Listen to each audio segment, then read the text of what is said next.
തിളക്കമാർന്ന വിജയമാണ് UDF-ന് നിലമ്പൂർ ജനത സമ്മാനിച്ചത്. ഈ തെരഞ്ഞെടുപ്പ് ഫലം പ്രധാനമായും വിലയിരുത്തുമ്പോൾ രണ്ട് കാര്യങ്ങൾ ഉറപ്പാകുന്നു. ഒന്ന്, ശ്രീ M. സ്വരാജ് ഈ തെരഞ്ഞെടുപ്പിൽ മത്സരഘട്ടത്തിൽ തുടക്കം മുതൽ പറഞ്ഞിരുന്ന ഒരു കാര്യം, ഭരണ തുടർച്ചയ്ക്ക് വേണ്ടി ഒരു വോട്ട് എന്നുള്ളതായിരുന്നു LDF-ന്റെയും സ്ഥാനാർത്ഥിയുടെയും പ്രധാനപ്പെട്ട മുദ്രാവാക്യം.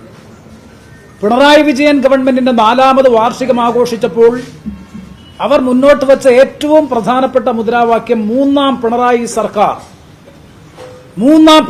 സർക്കാർ, ആ തുടർ ഭരണത്തിലേക്ക് ഒരു വോട്ട് എന്നുള്ളതായിരുന്നു.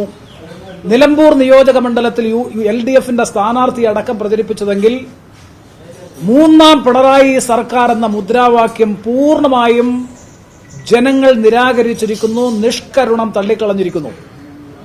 ആ മുദ്രാവാക്യത്തിന്റെ പ്രസക്തി അതിനെ തന്നെ, ആ മുദ്രാവാക്യത്തെ തന്നെ അപ്രസക്തമാക്കിയിരിക്കുന്നു. കാരണം ഞങ്ങളല്ല പറഞ്ഞത്, LDF ക്യാമ്പുകളായിരുന്നു പറഞ്ഞത്. മൂന്നാം പിണറായി സർക്കാരിന്റെ തുടർ ഭരണത്തിനു വേണ്ടി ഈ തെരഞ്ഞെടുപ്പിൽ ഞാൻ മത്സരിക്കുന്നു എന്ന് പറഞ്ഞ് മത്സരിച്ച സ്ഥാനാർത്ഥിയും LDF കേന്ദ്രങ്ങളും ഉയർത്തിക്കൊണ്ടുവന്ന ക്യാമ്പയിനെ പൂർണ്ണമായും ജനങ്ങൾ തള്ളിക്കളഞ്ഞിരിക്കുന്നു.